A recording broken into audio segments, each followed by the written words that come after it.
Good evening and welcome to Generation Movie on a Thanksgiving week edition of Generation Movie. And we're doing it because last week I had something that came up and we wanted to get this movie in. And so we're here. I usually don't like working on holiday weeks. I'm not going to lie to you, Rich. I know, you big grump. No fucking Merlot. Welcome to Generation Movie. We're doing Sideways tonight. Rich Drees, how are you doing? I'm doing great, man. What a weekend for the movies, huh? This past weekend, we had Gladiator 2. I mean, we talked about this on Friday. Did something open? Did something open? Did we have? Can I tell you something I'm getting sick of? And we talked about it a couple weeks ago. But okay, we had two movies open this weekend. We had this movie open, and we had this movie open, and they did gangbusters. And everybody went crazy, and all I read about all over the place was Hollywood's last gasp. Hollywood's like, what are we gonna like? And then I read one article that completely, like, I was reading it and I was like thinking of you and me, and just thinking, ooh, hold on. Oh, what just happened? I don't know. I lost my camera. Hold on. Oh no. Oh no. Anyway, well, while you're fixing that real quick, let me just kind of throw out, Gladiator 2 did $55 million, which is really good in this year's box office environment. But amazingly, Wicked did 114. It doubled that. 112, excuse me, domestic. It doubled what Gladiator was doing. And that's still kind of awesome, though. I mean, I went and saw it again on Sunday morning at like a 10:30 showing to see it in 3D, and it was still packed. A lot of families with little girls who wanted to see it, and stuff like that. There was like a woman, and she, I guess, brought her daughter and like 9 of her most close friends. And they're all like party. She's like going up and down the row, making sure everybody's okay, everybody's good. And I caught her eye as she was coming up towards me a little bit. And I just went, if they want to sing, it's okay. I don't care. They're gonna have a great time. Because I had already seen it before. And I was just kind of like, you know what? We're the only people in this row.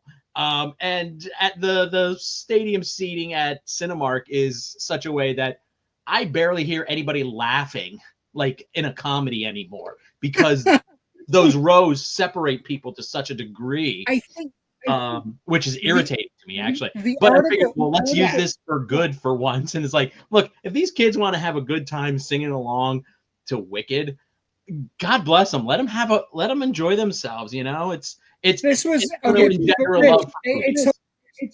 is what was in the New York Times. Wicked and Gladiator jumpstart the box office, but at a cost. And I'm reading it, and I'm like, this is the dumbest thing I've ever seen. And they basically went into all the different things that they did for Wicked, and trying to get it going. And I was like reading it going, who cares what they're doing to get people to go to the movies? Who cares? Also, I need to point out that, again, we're at the tail end of this, the strike and the consumption and the amount of product. I don't know if everybody realizes 2025 doesn't have that problem at all. Mm-hmm. So the idea that movies aren't back, or the idea that we can somehow downplay a movie opening to $114 million, or downplay a 3-hour blood and guts Ridley Scott movie about the Roman Empire opening to 60 million with limited showtimes and splitting screens. That's the biggest problem, I think, going in right now, is that these movies are splitting premium screens. So maybe these movies aren't going to make as much as they could because they're sharing screens, right? That's possible, but I mean, but it's a minor, really strong start. Thing. Right, it's a minor bump. But when you say strong start, let's go over the numbers.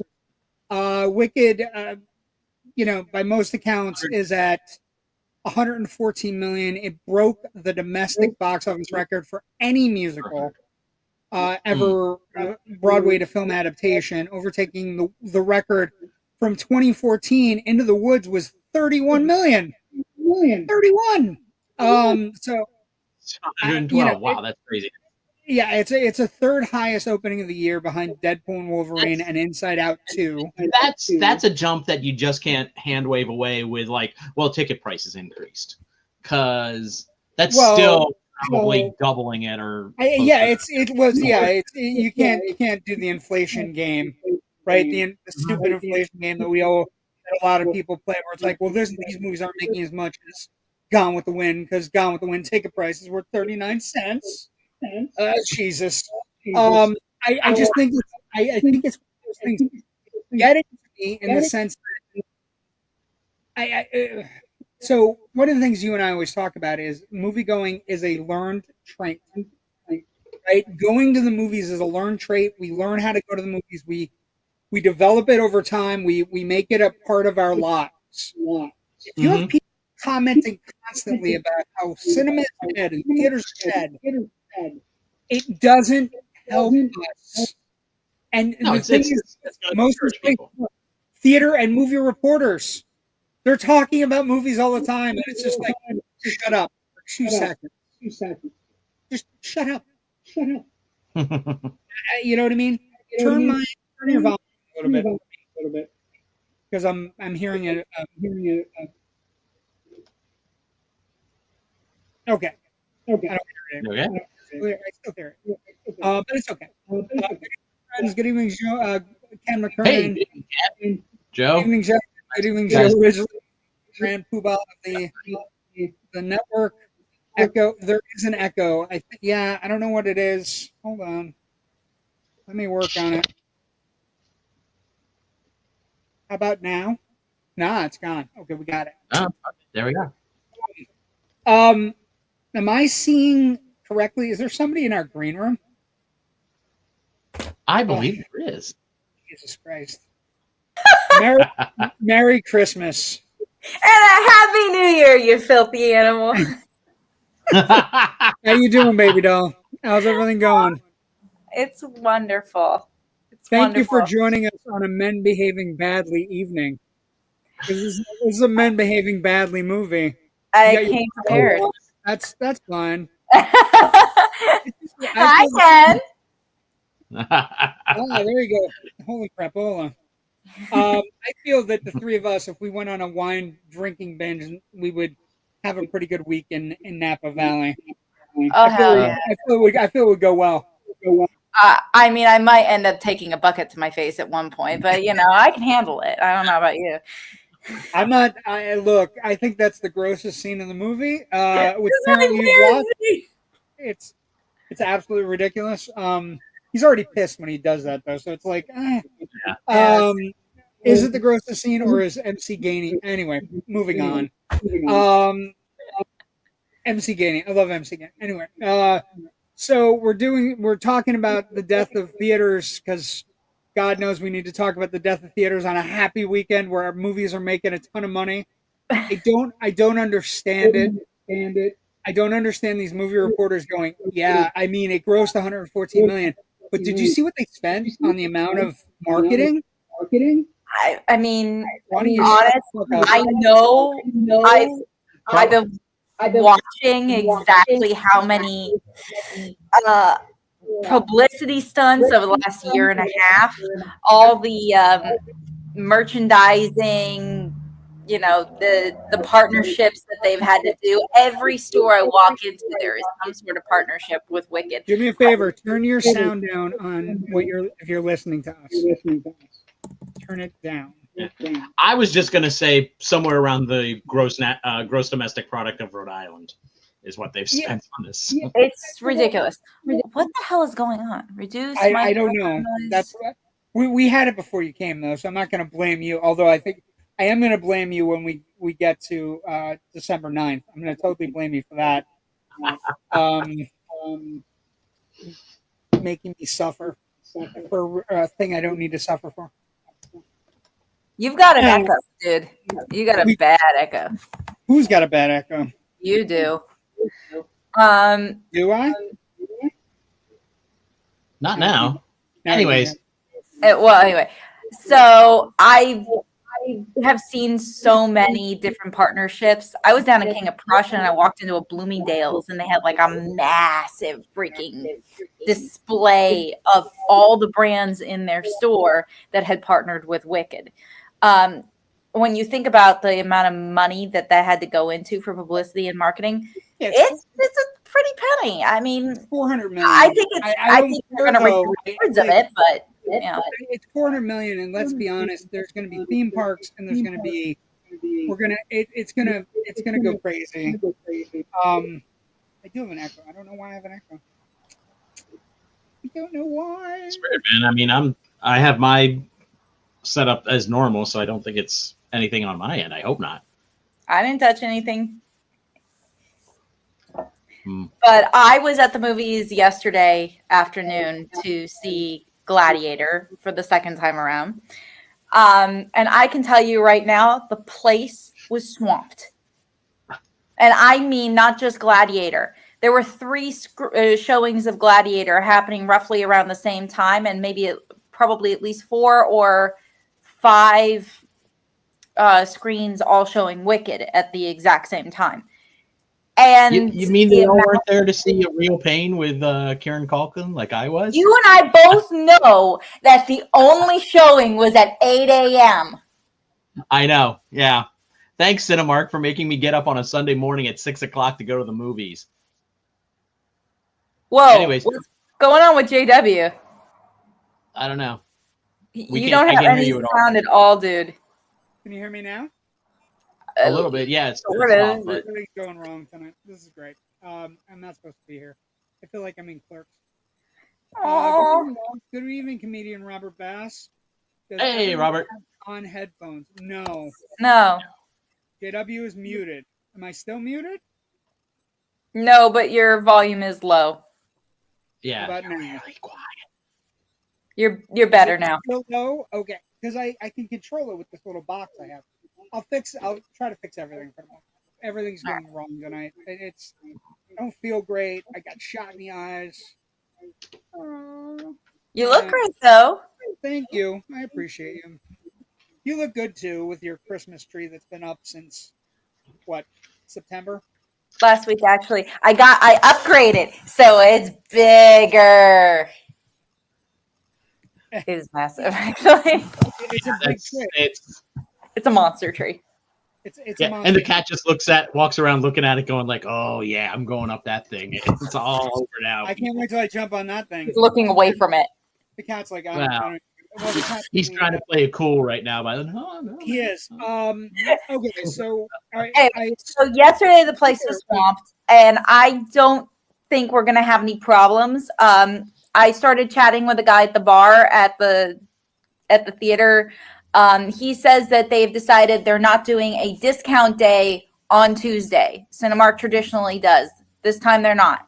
When I mentioned, is it because of Wicked? He said yes, and Moana 2 comes out the same day.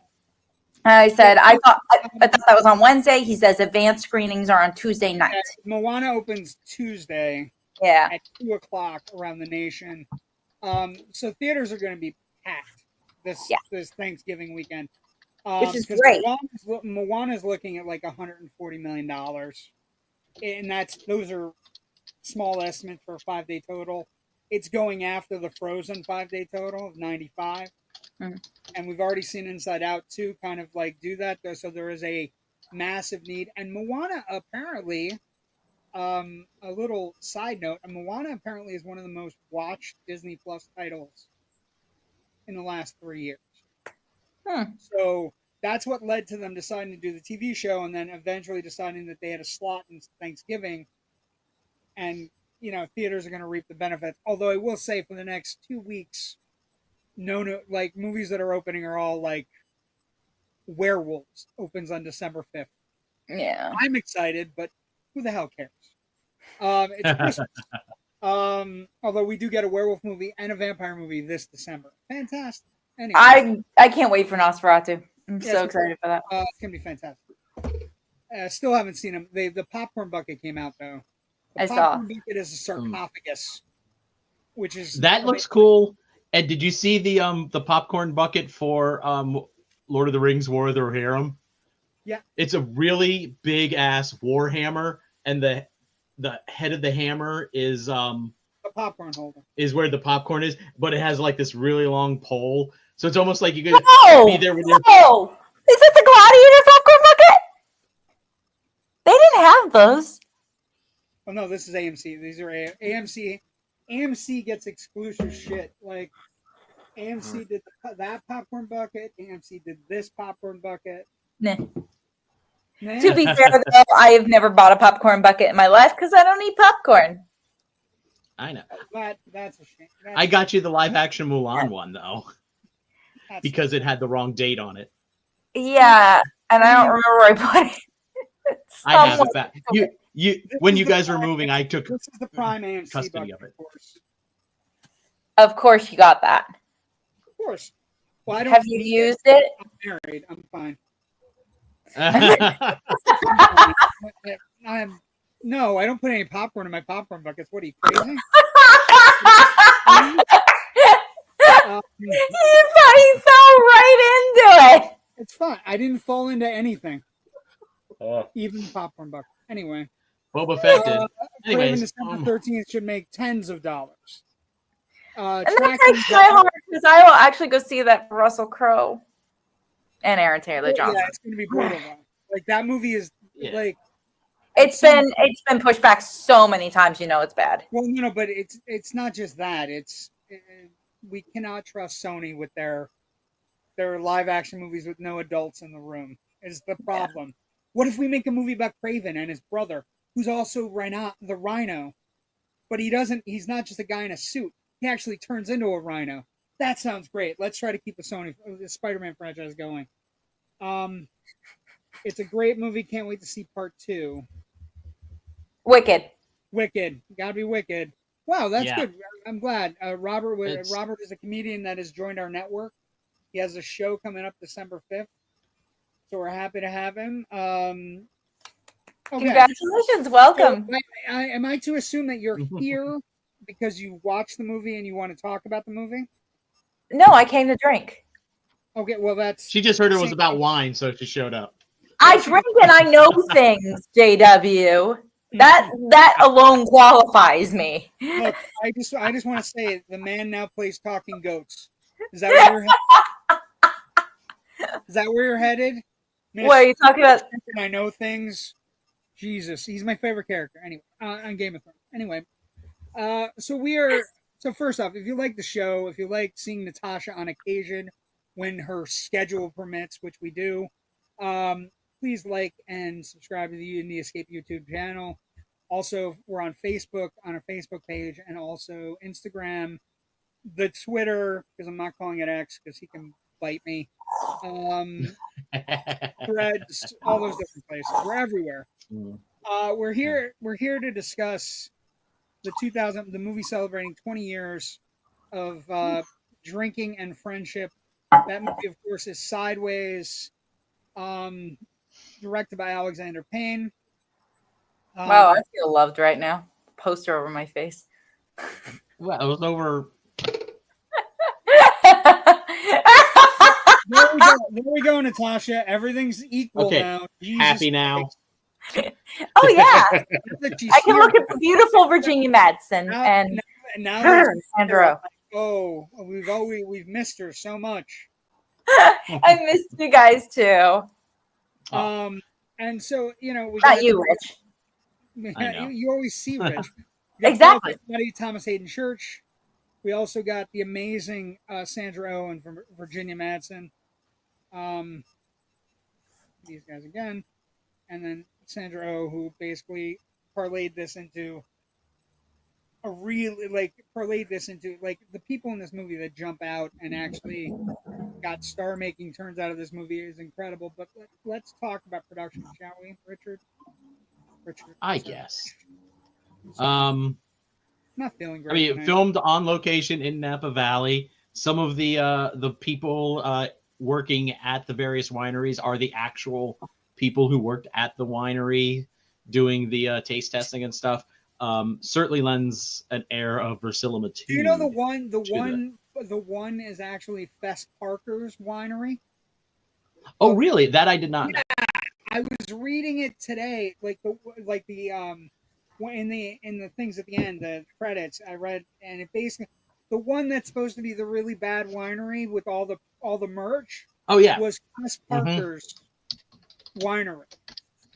Because basically Fess Parker, of course, was Disney's Davy Crockett, and then he started growing wine. Because who knew? Who knew? Yeah. Oh, he also starred in Old Yeller, Hell is for Heroes, which is a great World War II flick. Jayhawkers, The Hangman, a couple of other things. Crockett, and then he started. Hell is for Heroes, which is a great World War II flick. Jayhawkers, The Hangman, a couple of other things. How is that? And he started. Hell is for Heroes, which is a great World War II flick. Okay, I'm taking everybody out. Hold on. Okay. Okay. Is that better? The bad production night continues. Awesome. Just amazing. I love it when we go live and terrible shit happens to good people. It's like live theater. You never know what's going to happen. You just I'm waiting for the old lady with the cell phone and the crinkly of pocket candy. So I think the interesting thing about the production is that all these places are real, including the hitching post, right? Like, the restaurant is real. Like the wines are real. The things they discuss are real. It's based on a book, and it was, authored to the screen.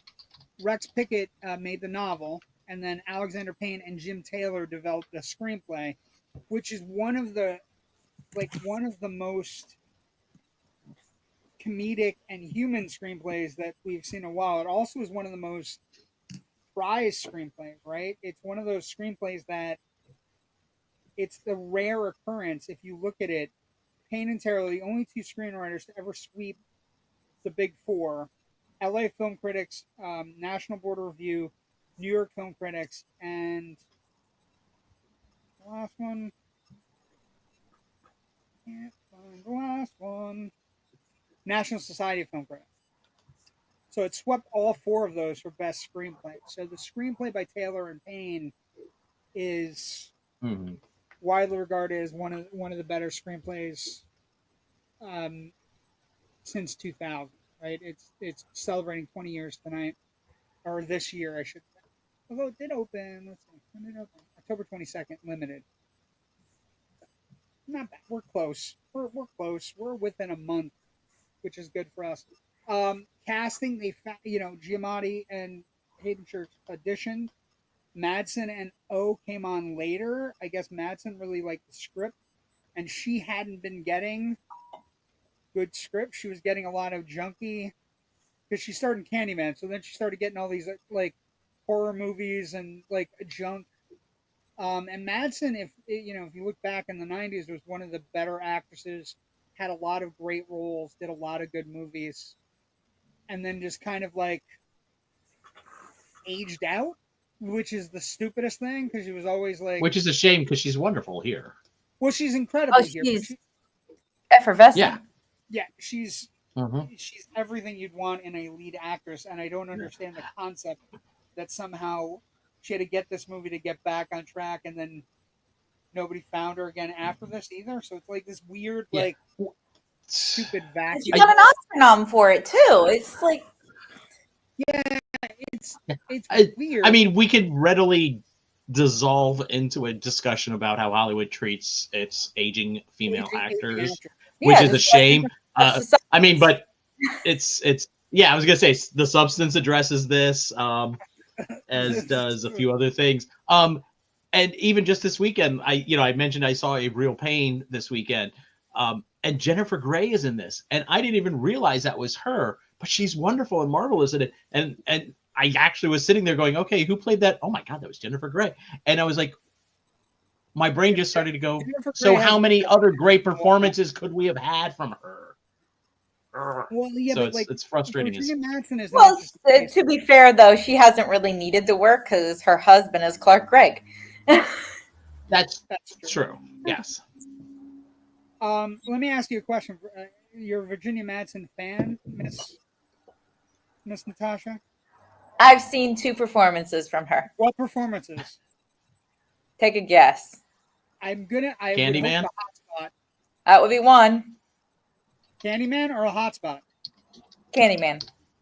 Oh, darling, you need to see the Hotspot. Never heard of it. You But I'll need put to it on the list. Put it on the list, and you'll thank me twice. It's nice. Rich knows what I'm talking about, right? It's when I say the Hotspot for Natasha would be, I feel it's right in your groove of a movie. Exactly like it's a film noir. It's incredible. It's her and Don Johnson. It's directed by Dennis Hopper. It's got her and Jennifer Connelly in it. That's too bad that's only just Candyman. But the Hotspot, 1990. Rich, you would concur that this is a Madsen must? Oh, good God, yeah. Okay, make that 3 films that I had seen with her. What was the other one? Dune, obviously. Oh, yeah, okay. Yeah. That's not really a VirginiaMadsen performance. That doesn't 4 count. movies with her. Yeah. But looking through her career, like she. The other ones that I had seen with her are Red Riding Hood and Joy. Oh well, yeah. Okay. She's got a lot. Actually, leading up to 2004, she got she kind of got type. Oh, those 2 were post 2004. Well, no, but I'm looking at 2004 roles like Ghost in Mississippi, Rainmaker, the Florentine. Oh my God. Yeah, she was always supremely talented, which is kind of like a weird. Where's the car? So I just think the production, when they cast these people, what ends up happening is Alexander Payne extracts from them chemistry. They all have every single one of them on screen has chemistry. Mm-hmm. And so when you're watching it, and they're filming, it's a real interesting thing. And I just think it's one of the better ensembles that we've gotten in the 2000s. Also, we must discuss, if we are talking about this movie, we do have to talk about the band. The original soundtrack features 15 jazz instrumentals. Rolf Kent is the guy who orchestrated and arranged them, and then the band is Tony Bionde. But they had their own jazz ensemble, and if you watch the credits, that's what it's called, the Sideways Jazz Ensemble, that eventually went around the country. Although they were trying to do a national tour, but they ended up doing 3 or 4 locations around the country playing all the music from the movie. And it's an easy movie to drink to, is what I'm saying here. And if you look at the disc, Asphalt Groovin', Constantine Snaps His Fingers, Drive, Picnic, Lovely Day, Wine Safari, Miles' Theme, Los Olivos, Chasing the Golfers, Walk to Hitching Post, Abandoning the Wedding, Sipping Away as Mum Sleeps, Bowling Tango, I'm Not Drinking Any Fucking Merlot, Miles and Maya. So I just think the music is such an integral part of this movie, where they formed and created their own jazz ensemble with so many different pieces in the 15 jazz instruments. So 15 different people that they brought together to create their own ensemble for the movie. Mm-hmm. I was just doing a little bit of map work here, and the most of the locations that they shot at were about 30 minutes north of the northernmost part of my journey to California this past summer, when I went up to Santa Marita to get shut out on the Rocketeer locations. I've told that story before, not telling it again. But I if I had known that, if I thought about it, if I had known we were going to do, if I had known we were going to do Sideways, I would have driven up and had lunch at the Hitchin Post and stole a menu as a memento. We were due for an Alexander Payne movie. We almost did Election, but it is what it is. Yeah, Election. I don't know if I want to do right now. Probably going to rewatch Holdovers next week. That's a great Christmas. But I will say that Payne really does photograph that area very beautifully. He captures a lot of. As I was watching it earlier this evening in prep for this, I was just kind of having like these nice flashbacks of my drive up and then back down the 101. Like literally, there's that one shot where they're like looking. It's like looking at the car. It's going across the screen from right to left, and beyond that is literally the Pacific Ocean, like 100 yards away from the highway. Also, I drove that section, and I remembered like that little bit of an island that you can see there. It's so beautiful, and I was just like, Also, God. the editing is really interesting. Like in the middle of the movie, they just go to this thing where they're basically doing their trip, but they kind of put them on the screen in all different places, which is super interesting because you don't normally get it in narrative films. But it kind of reminded me of it reminds me a little bit of the Electric Company, with like all the different things appearing on screen, and then you kind of have to watch whatever you want to watch. But it's very creative, and it makes it look like these two guys are on this epic journey. Although it is an epic journey of men behaving badly, which I think is something we're going to talk about in a moment. Let's talk about box office, because box office is interesting for this movie. And I was going over this as we were doing it, right? Box office for this movie is incredibly interesting because when you look at the numbers, they're astounding. Its opening weekend on 4 screens in 2004, 20 years ago, was $207,000 on 4 screens. So it only opened in 4 theaters after it premiered. I think it was Toronto Film Festival. Yeah, but that's almost 52 grand a screen, though. But that's 52 grand a screen. But what I'm saying is 4 screens. 4 screens, yeah. $52,000 or around 52,000. What I'm saying 4 screens around the U.S. Yeah, it's a typical L.A., New York, prestige rollout for this at this point because it didn't. Oh, so this is before the general release. Yes. Yeah. Well, God. Well, this is a Fox Searchlight movie. We're going to talk about it in a second. Relax. But 4 screens is usually what is it? New York, Chicago, LA. Boston, LA, New York, Chicago. That sounds about right. Yeah. Yeah. And so 4 screens, 52,000. I was thinking about this. They were talking about it a couple weeks ago, like some of the independent movies that were opening at different times. The per screen average was about 40, 50,000. So it's right in line. And this movie ends up grossing. Here we go. You're going to be super happy with these numbers. It has a $17 million budget. It eventually gets to 1,787 theaters, so 1,787. All right. That's the largest total it ever has during its run. It averages 8 weeks in theaters, which is extraordinarily long legs. So you're talking, it opens in October, it lasts all the way to like January, February, right? About 8 weeks. And the gross of the film ends up being 71 million domestic.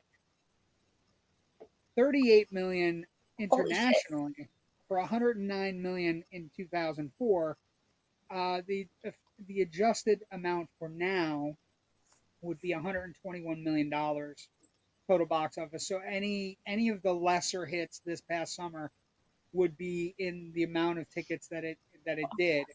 So it did 92 million in profit. Minus any sort of marketing that had to have been done as well. Yeah, market. But the marketing, actually, that's an interesting thing about this particular movie. The word of mouth? Well, it was word of mouth, but it was also, and Rich knows this, but I don't know if you do, but the marketing was all like the wineries.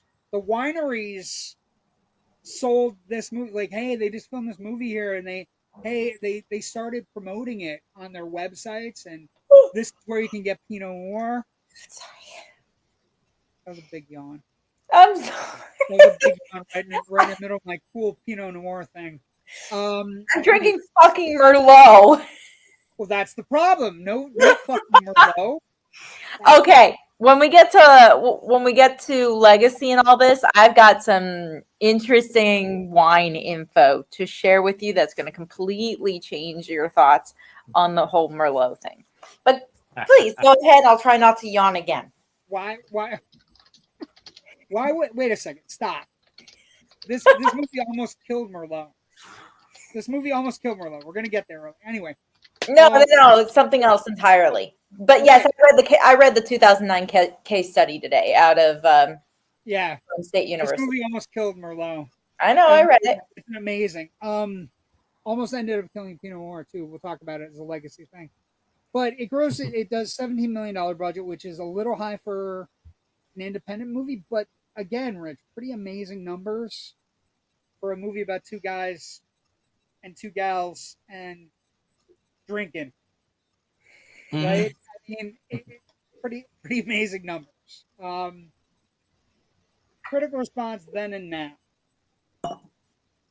So we use Rotten Tomatoes as an aggregate just to give you an idea of what critics think of this movie.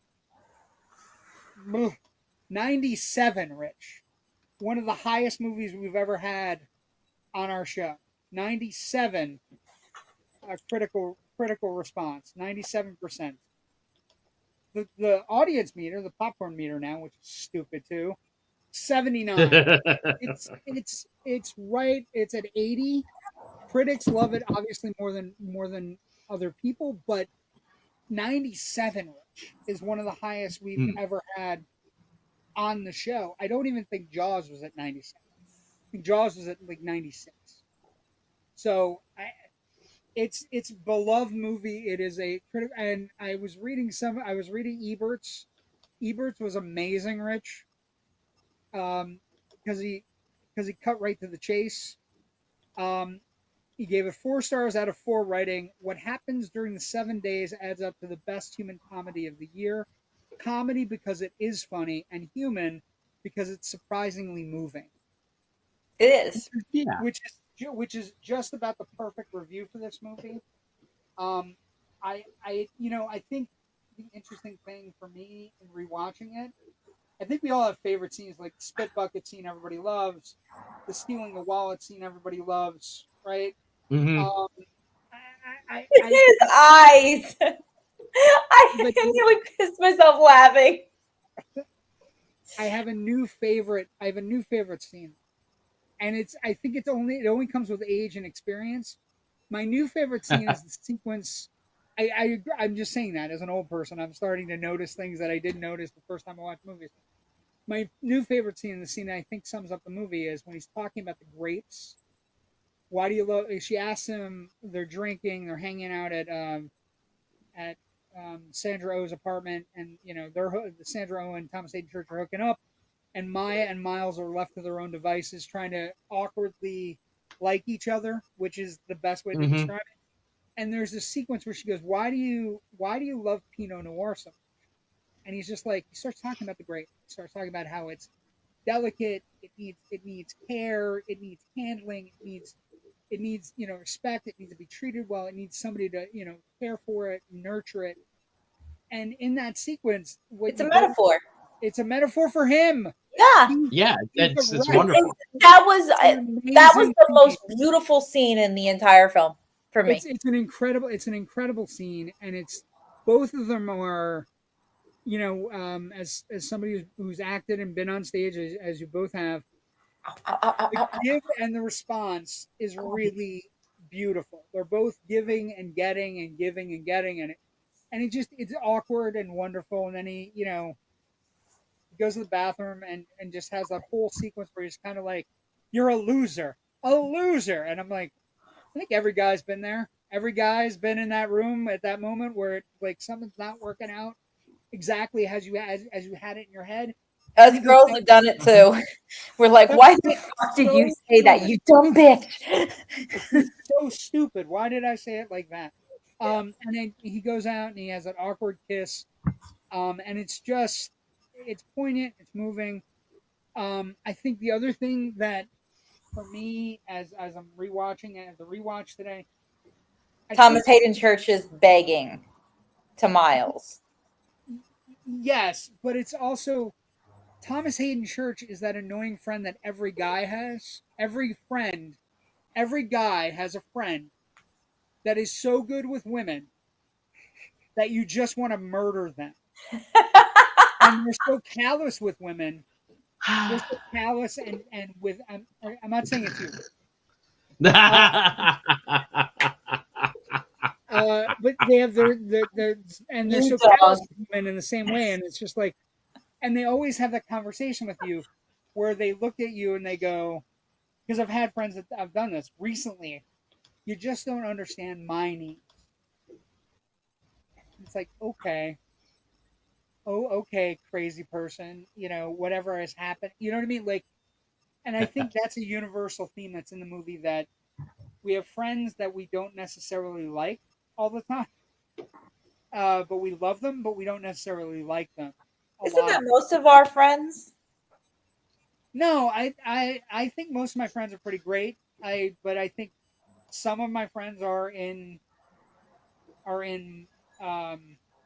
Jack territory. Some of them are just, clown cars waiting to be fed, or waiting, just like constantly, like, just constantly getting into trouble, and then relying on other people to get them out of it, or be compassionate, or help them when they lose their fucking wallet. You know what I mean? Like, I have the feeling, while I have never been in that specific situation, I have been close to doing crazy stuff like that for my friends, and I'd probably do it again. That's what's amazing, right? What's amazing about the movie is that it is not only this movie of universal themes, loves, hopes, dreams, endeavors, love of wine, whatever, but it's also this movie where it covers male relationships pretty solidly. The life and death of male relationships. It covers, men treating women badly, and some men having to make up for the constant callousness with which other men treat women, which I think we're going to get a real strong lesson plan in the next 4 years. So I just think it's one of those things where it's I will say, I was sitting there watching the wallet sequence, and my husband Darren walked in and sat down and was like, "You've never seen this movie?" I'm like, "No, I've always wanted to see this movie. Now I have a reason to watch it." And when he starts going into the house, I'm like, "Oh God, this is so cringy. I can't do it." I grabbed a blanket, threw it over my head, and then I went, "Watch. Just you freaking wait. The guy's a cuckold, and he gets off to it. This was part of the plan all along." And then they round the corner, and all of a sudden I hear the screwing, and they're like, "Yeah, you fucked him, didn't you? You fucked him really hard." I'm like, I fucking knew it. Yeah, Cammy's a bad girl. I knew she had a little freak in her. Well, she's a bad girl. She works. She had two freaks in her. Hey! Not at the same time though, so she's not that big of a freak. Anyway, so she pretty much works at like discount Cracker Barrel too. Yeah, it's all ribs and cornbread, whatever. It looks like Cracker Barrel.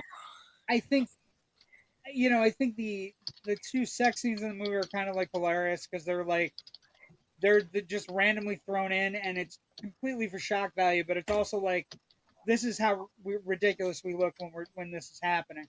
Very ridiculous, and at the exact same time, how many of us, okay, maybe not all of us, but how many of us have been put into a position where we have walked in on something we did not want to see in our lives? How ridiculous does it look? Not gonna hear anything. Yeah, okay, you get it. Not gonna hear anything from me. But yeah, I think you know the stories I've told you, Natasha. Yeah, it's a very real moment of the awkwardness of walking in and going, "Why the fuck didn't you put a sock on the door? Shut it." Yeah, just getting the fuck out. I gotta wipe that from my brain, kind of pretty much situation. into the grass meme, into the bush meme. I think that's the great thing about the movie. I think the movie holds up remarkably well 20 years in. I think this is one of those movies that I think is one of those movies where we're going to talk about it as we progress, especially as we get into the tail end of Giamatti's career. Like it's because one of the things that I think that is interesting about the legacy of the movie, right, is Oscar nominations for. I just want to. I was going through this today. Oscar nominations for picture, director, supporting actor, supporting actress, and screenplay. And there's no Paul Giamatti nomination. So one of the legacies here is that he dominates this movie. He's a leading man in this movie. He's really great in this movie in every mark of the word. Right? He's incredible. Doesn't get an Academy Award nomination. I was like, well, what was he up against? Do you remember what he was up against that year? 2004 would be. I have it. It's okay. I have it for you guys. Okay. Jamie Foxx in Ray. Don Cheadle in Hotel Rwanda. Oh, that was a good movie. Johnny Depp in Finding Neverland. DiCaprio in The Aviator. And Clint Eastwood in $1 Million Baby. Oh, he would have been fucked. I love him, but he would have been fucked. No, but what I'm saying is the legacy here is it is going to be one of the first and last times where he's a leading actor and he doesn't get the recognition that he usually gets. That's a legacy thing for this movie. He's so good in this movie and he makes everybody in the movie better. And then what starts to happen is after this movie, if you look at his career, he starts becoming the solid point in everything that people are talking about with his I had a conversation the other day where I mentioned that America doesn't have a whole lot of character actors. We often look outside of our own country for those type of actors, the ones that can literally fit into any role and always deliver a solid performance and may even elevate your movie. There are 3 that I can think of off the top of my head that came out of America. And sadly, one of them is no longer with us. I would say Laura Linney, Philip Seymour Hoffman, and Paul Giamatti. Okay. Okay, that's fair. I mean, that's a fair. Yeah, no. That's a fair observation. I mean, he comes out of the stage, you know, and one of his first major role was as a supporting actor in Howard Stern's Private Parts, which is obviously where it kind of came onto my radar. And I was just like so amazed by his performance, the energy and the anger and everything that he brought to that performance. I was just like, I need to keep an eye out for this guy, you know. And so he kind of shows up here and there and things, and then suddenly this movie was like. This was a year after American Splendor too, so that needs to be discussed. Oh yeah. You know, and then he'd already been in, you know, before we get to this movie, 98. He's in The Truman Show, Saving Private Ryan, Dr. Dolittle, The Negotiator, Safe Men. He's in 99. He's in Man on the Moon as Bob Zamuda, right? Which is another movie on you and me and you, our radar collectively, right? That's a movie I've watched. Times. Yes. You know, so it's, but then he gets other, you know, he gets other movies. He's in Planet of the Apes. So he's in Storytelling by Todd Solondz, right? He does Big Fat Liar, Happy movie. which is a yeah, storytelling. She's anything but Todd. All right, you're gonna love the way that I was introduced to him. Sabrina, 95. Big Mama's House, 2000. There you go. Planet of the Apes, 2001. Big Fat Liar, Mhm. 2002. And then the next thing that I saw him in was Cinderella Man. And from there on, I never looked back at seeing him as anything other than, oh my God, this man's incredible. So and yes, Cinderella Man came after Sideways, but I never saw Sideways. Not until this past week. Here's the thing. Where I found him, and it's because, and Rich knows I'm a big Letterman fan. I was a huge Harvey Pekar fan.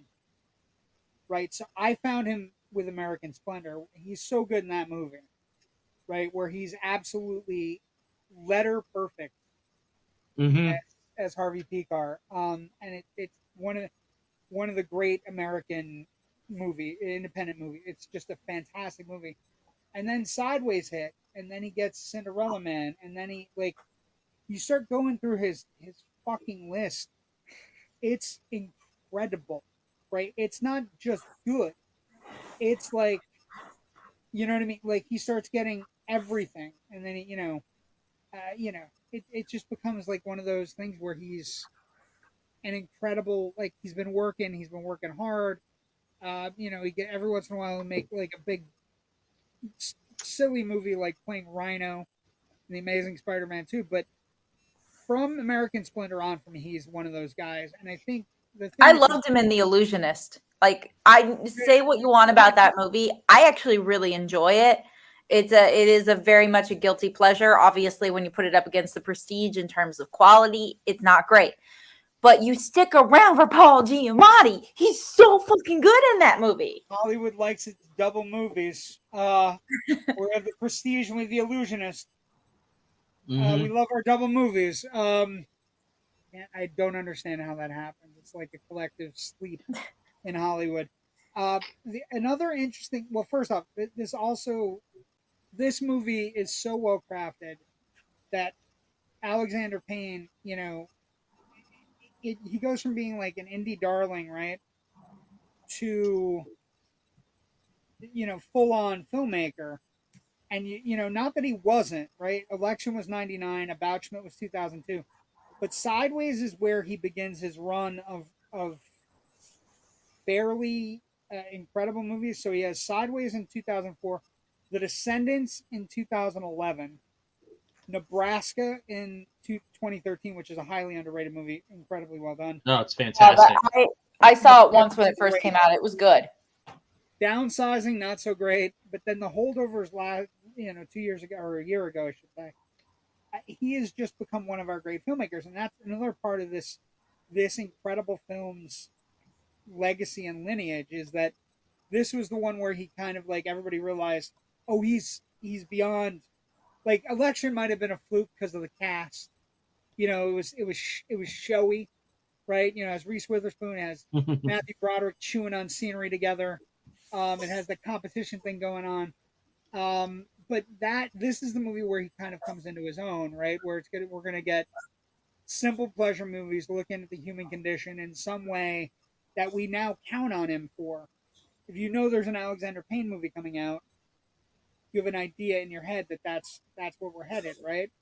The other thing that needs to be talked about, and I know I want to lead up to Natasha and her incredible wine story, but this movie had a tremendous effect on the wine industry. So after the film was released in October 2004, Merlot sales dropped 2%, while Pinot Noir sales increased 60% in the Western United States. A similar trend occurred in Britain. A 2009 study by Sonoma State University found that Sideways slowed the growth of Merlot sales and caused its price to fall. But the film's main effect on the U.S. wine industry was a rise in the sales volume and price of Pinot Noir and in overall wine consumption. So some could say Natasha's Natasha's wine love is this movie cost. Okay. A 2022 study, Journal of Wine Economics, sideways caused a reduction in demand for Merlot and an increase in demand for Pinot Noir, which led California winemakers to grow Pinot Noir grapes in unsuitable land and blend those grapes with grapes grown in high quality areas just to meet demand, which led to a recent Pinot Noir downturn because the wine isn't as good as it used to be. Very few movies cause this kind of impact on an entire industry. Were you looking at the Hollywood Reporter article that came out literally last week? I might have been. Yeah, Well, you can't expect to come on my show and I can't be well read on a subject. No, I didn't say that.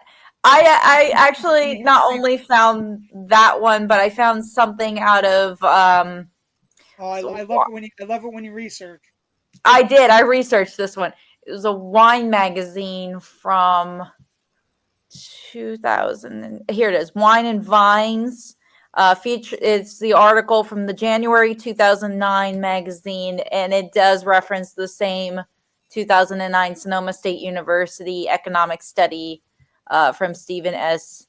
Kuehler, PhD. I require a bibliography and a. Hey, I was taught in school, don't use Wikipedia to cite your sources. Unfortunately, that is the go-to for everyone now. I try not to, though. I was talking about. Did you? That's an interesting little side note. Did you guys have Strunk and White? Did you guys have the Strunk and White style guide book, the style guide to write a paper and stuff? No, I didn't. You never had it? No. Oh, I'll do the same thing with Rich. Oh. Okay. When we had to write research papers when Rich and I were college age, I'm sure Rich and I have both written with. There's a little book. It's just Strunk and White, and it's all. I don't know if it's up to date. Elements of Style. Elements of Style, and it was all about writing a bibliography and writing sourcing. One moment. Oh, you still have it? You fucking nerd, you. He's a pack rat. He keeps everything. Natasha, I'm gonna hit him with his own joke when he gets back. Natasha, I'm gonna. If you later on when you give me your address, I'll send you one of these. What is that from AMC? That's the. It's a limited edition. Look, it's numbered. I'll hang that. I will actually hang that. I don't usually hang a lot of posters, but I will do that one. My friend said it looks like I should have. It looks like Percy Jackson. It does look very much like a Percy Jackson illustration. They are right. I'll have to send you one. I actually ended up wearing my Russell Crowe Indoor Garden Party T-shirt to bed last night because I saw him live back in August perform, and it was great. But I took my mom to see it last night. To find a book that nobody uses. Hmm? That is Rich, my co-host, in a nutshell. A book that nobody uses anymore. He's gonna find that book. I would. There he is. I'm gonna have to fire my archivist. JW, I need you to be quiet for a second because I gotta say this to Rich. Rich. Yes. It's okay to flush once in a while. You don't have to keep everything. Oh, wow. You cannot quote one of my roast jokes back to me like that. Well, I just did. Okay. I mean, I still have my AP style. There you go. Couldn't find your I don't have my. I don't have Strunk and White. I'm a little shocked. It could fit in your back pocket like it was an important book. Yeah. But okay. So I think those are the two legacies for me. Also, Sandra Oh comes out of this movie and just kind of lights a blaze to her career. She gets Grey's Anatomy because of this movie, and eventually we'll get everything else. Killing Eve. There you go. that's coming to her after this movie. Thomas Haden Church doesn't really do, like, it's really weird. Thomas Haden Church, the two people that got the Academy Award nominations, didn't actually jump after this movie for some reason. Although Thomas Haden Church eventually gets Spider-Man and, a couple other things. He's the best part of that movie, too. Spider-Man? Of Spider-Man 3, he's the best part of it, hands down. I try not to think about Spider-Man 3. It's so bad. He's so good in it, though. He is good. His performance elevates that movie. He's good in everything. It doesn't elevate it far, but it elevates it. He really is good in everything. I'm still waiting for that Wings reunion, but Still waiting for the Wings. What about you, Rich? What kind of legacies do you think this movie franchise? I mean, we touched. Yeah. The wine impact, the wine industry impact is always the one that's kind of interested me the most, just because this wasn't like a Star Wars sized movie where you think it would, something that was so big that it, couldn't help but, go into the zeitgeist with a sledgehammer and smash some shit up. But here, I mean, this was always kind of like a lower mid-range movie, but it hit the right chord with just the right people about what it was about to cause that kind of like really insane kind of shift in an entire industry, which, I'm sure no one had any idea that was going to happen. You heard it first on Generation Movie. Sideways is to the wine industry as Star Wars is to Kenner. Which is funny because about a year and a half later, and this is me bringing it full circle, Ridley Scott and Russell Crowe did a movie about French wines called A Good Year. Thank you very much, ladies and gentlemen. Good night. Good night. I fill my wine glass, tip your waiter, and try the veal.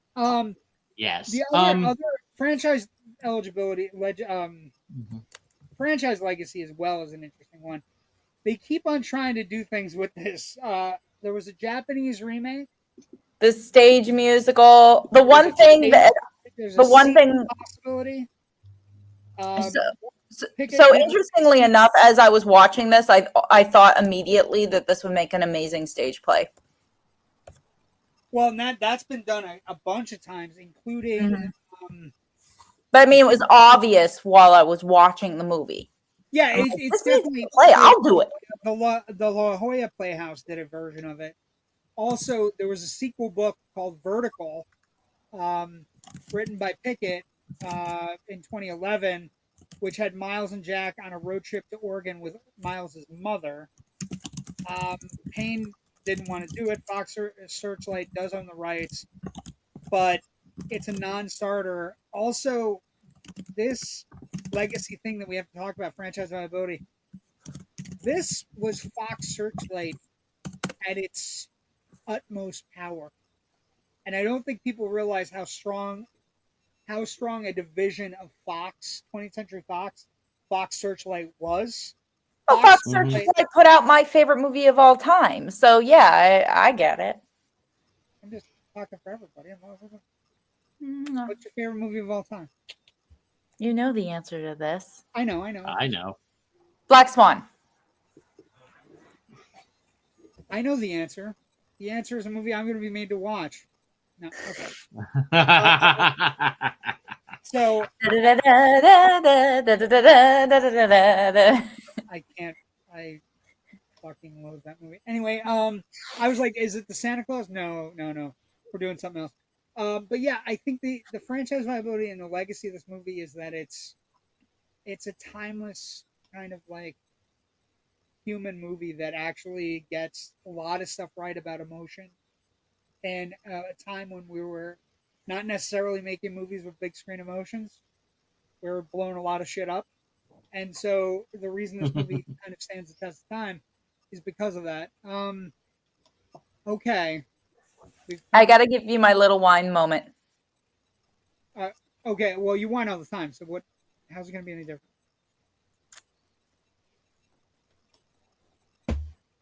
That was good. That was really good. I like that. I'm going to use that later. I'm impressed. You didn't even get the finger. You got the actual hand. Anyway, so the irony, and I did some research into this because I was kind of intrigued by it, the importance of the 1961 Chevron Blanc that he drinks out of the paper cup at the end of the movie. Obviously, he was told, the special occasion to open that bottle is the day that you open that bottle. You don't save it for anything. That is the special occasion. But it actually means more than that. A Chevron Blanc, particularly that variety, is half Cabernet, half Merlot. The reason why he wasn't drinking Merlot and why he says the iconic line about no fucking Merlot is because a Merlot was the favorite of his wife, his ex-wife. Yeah. So by coming full circle, the 10th anniversary. Yeah, by coming full circle and popping that bottle and drinking it means that he has moved past the idea of thinking of that as her wine and Pinot as his wine. It is just the experience and the enjoyment. And now I am ready to move on with my life. And I can look back on it and say, yeah, there were some things that were good, not everything, but I don't harbor any more ill will about it. It ends. The movie ends on quite possibly one of the more hopeful notes of any movie made since. And it ends exactly where it should. Yeah, it ends perfectly. It also ends, it ends on an up note, right? There's the schmo has hope. And it's the best way. It's a good way to end tonight with schmoes having hope because you showed up. So the schmoes have hope. I am a schmo. What are you talking about? You're not a schmo. Please. I feel like it sometimes. You're not a schmo. Take that down. That thing is ancient. And when I say ancient, 2 years. Yeah. Oh God. Again, you're not a schmo. Anyway, good place to end. Natasha, what are you working on? Where can people find you? What's your socials in case people want to say hi and chime in? And I'm on break right now. What? I'm on break, so I have nothing. I'm auditioning for Martin McDonagh's The Pillow Man in a couple of weeks. But other than that, I have nothing. Well, that's not true. I have the holidays. Yeah, you have Christmas. You're a big Christmas person, right? And I host a party. What about socials? Where can people find Natasha Bogutski, actress?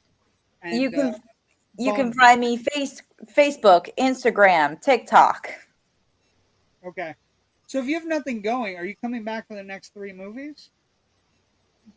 What are the next 3 movies? No. You don't get to choose. You just say I'm a guest. Well, you're a guest. I'm inviting you. You just have to say yes. You have to say yes first. No, that's not how this works. Why? You're auditioning for me. I'm not auditioning for you. Wow. Jesus. Wow, that's rough. The thing is, damn. That hurts. You shut me out. All right, I like a power play. We can play this game. I'm a parfait. I have layers. So that's for certain. Lots of layers. Yeah, probably too many. I'm definitely pushing it.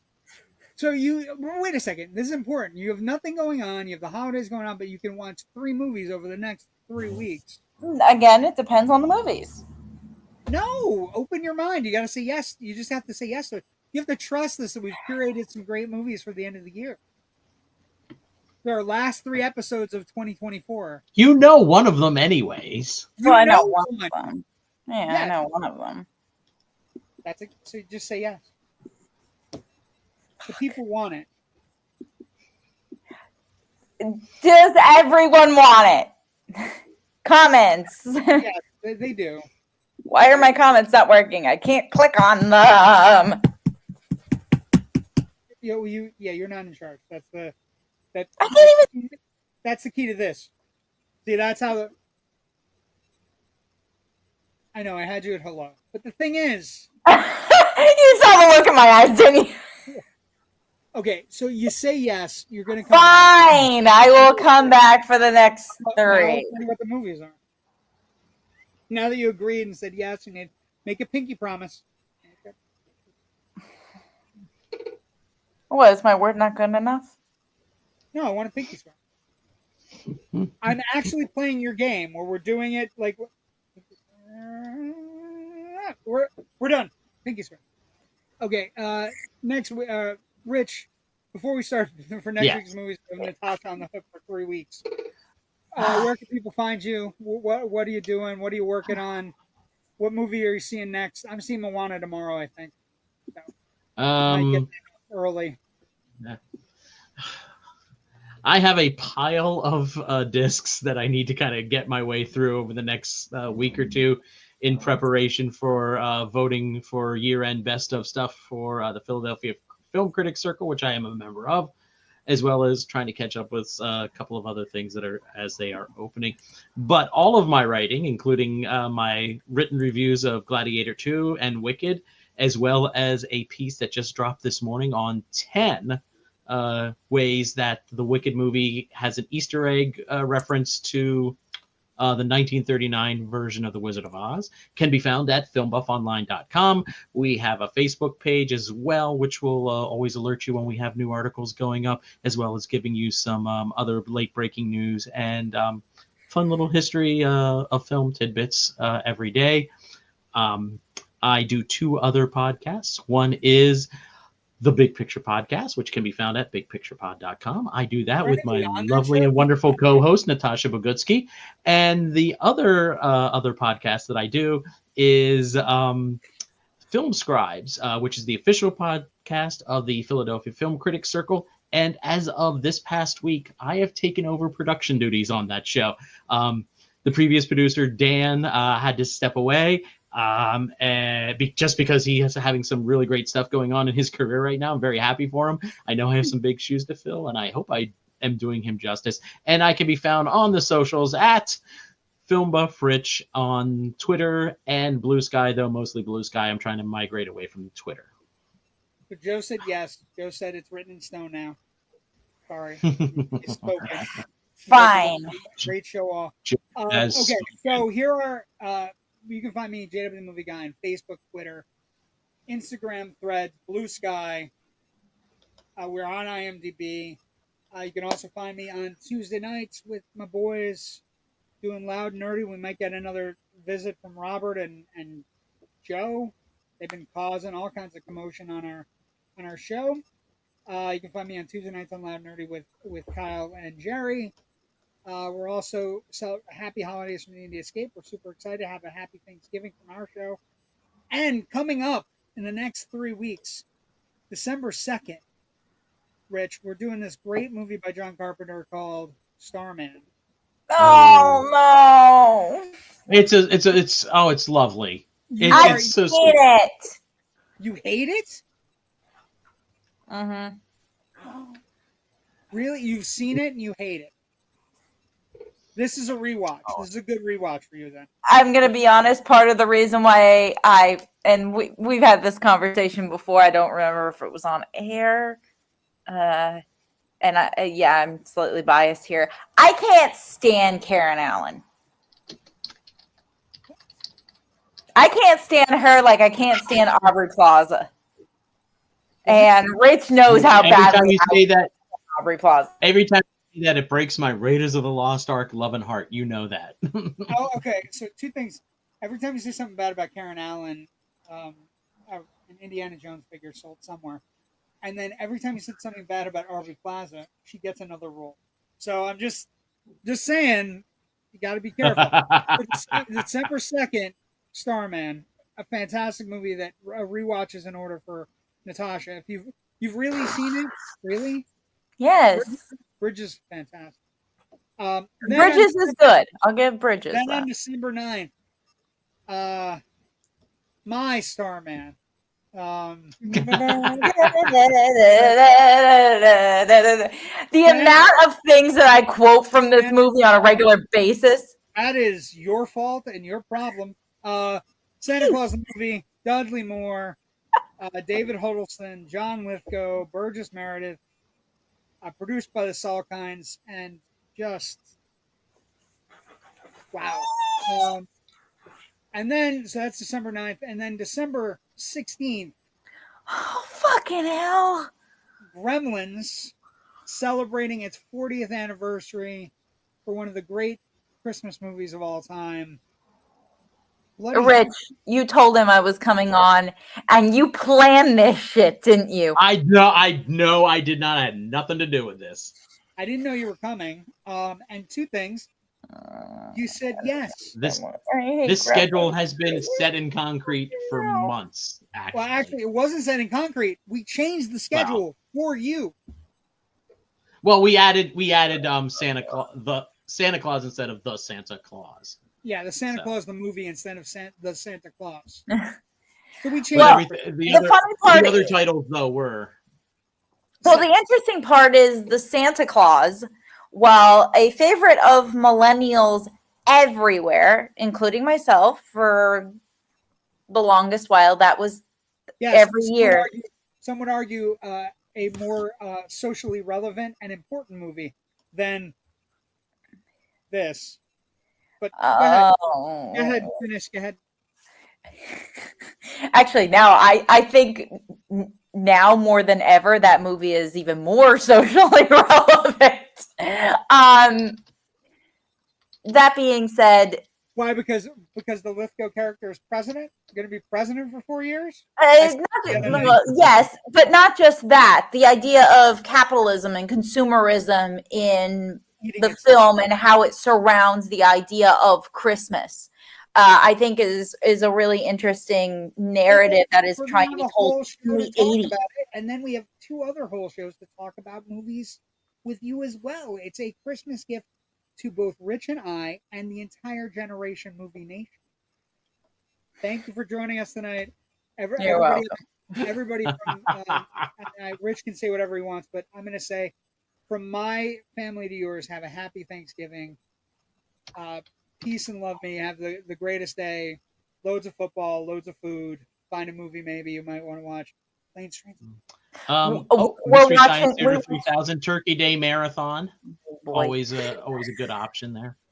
My family does Home Alone. And this year, since the kids are all grown up, we still do Home Alone, but I decided to throw something back to back with it. We're watching Violent Night, which is essentially just a more grown-up Home Alone for them to enjoy. Home Alone with Santa being vicious. Yes, absolutely true. And an enjoyable movie. Viking Santa, I'm all for it. A completely great movie.